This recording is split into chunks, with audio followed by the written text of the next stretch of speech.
Hi friends, നിങ്ങൾക്ക് ഞാൻ പരിചയപ്പെടുത്താൻ പോകുന്നത് ഒരു മെയിൽ ഗോൾഡിയൻ ഫിഞ്ചസിനെ എങ്ങനെ തിരിച്ചറിയാമെന്നാണ്. എൻ്റെ കയ്യിലുള്ളത് വൈൽഡ് ഷെയ്ഡുള്ള, അതായത് ഓസ്ട്രേലിയൻ വംശജരായവരുടെ വൈൽഡിൽ കാണപ്പെടുന്ന അതേ കളർ കോമ്പിനേഷൻ. ഇതാണ് ബേസിക്കായിട്ട് ഗോൾഡിയൻ ഫിഞ്ചസ് മെയിലിൻ്റെ ബേസിക്കായിട്ടുള്ള വൈൽഡ് കളർ.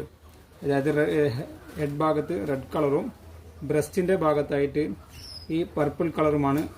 പർപ്പിൾ കളറും യെല്ലോ കളറും, വിങ്സിനൊക്കെ ഗ്രീൻ ഷെയ്ഡും, വാലിൻ്റെ ഈ ഭാഗത്ത് ബ്ലൂ ഷെയ്ഡും, ഇങ്ങനെയുള്ള കോമ്പിനേഷനാണ് വൈൽഡിൽ ഈ ഗോൾഡിയൻ ഫിഞ്ചസിന് കാണപ്പെടുന്നത്. ഈ ഗോൾഡിയൻ ഫിഞ്ചസിന് മെയിലിനെ നമുക്ക് വളരെ പെട്ടെന്ന് തന്നെ തിരിച്ചറിയാൻ കഴിയും.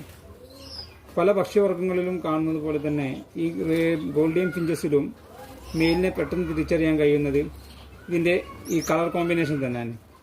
മെയിൽ ഗോൾഡൻ ഫിഞ്ചസിന് വളരെ ബ്രൈറ്റ് ആയിട്ടുള്ള കളറാണ് ഉണ്ടാവുക.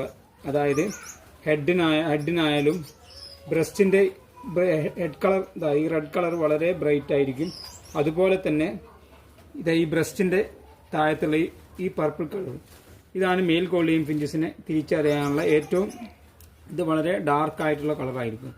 അങ്ങനെയാണ് നമ്മൾ ഗോൾഡിയൻ ഫിഞ്ചസിൽ മെയിൽ ബേർഡിനെ തിരിച്ചറിയുക. അതുപോലെ തന്നെ ഗോൾഡിയൻ ഫിഞ്ചസിൻ്റെ ഈ താഴെ ഭാഗത്ത് ഈ കളറും നല്ല മെയിൽ ബേർഡിന് നല്ല ബ്രൈറ്റ് കളറായിരിക്കും.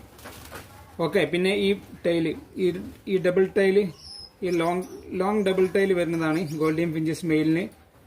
ലോങ് ടൈൽ ഉണ്ടാവും. അത് ചിലപ്പോൾ എല്ലാ ബേർഡിനും എല്ലാ സമയത്തും ഉണ്ടായിക്കൊള്ളുന്നില്ല.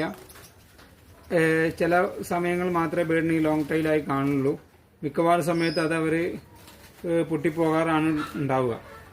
ഓക്കെ, അങ്ങനെയാണ് നമുക്ക് ഗോൾഡിയൻ ഫിഞ്ചസിനെ തിരിച്ചറിയാൻ കഴിയുന്നത്. Okay, thank you.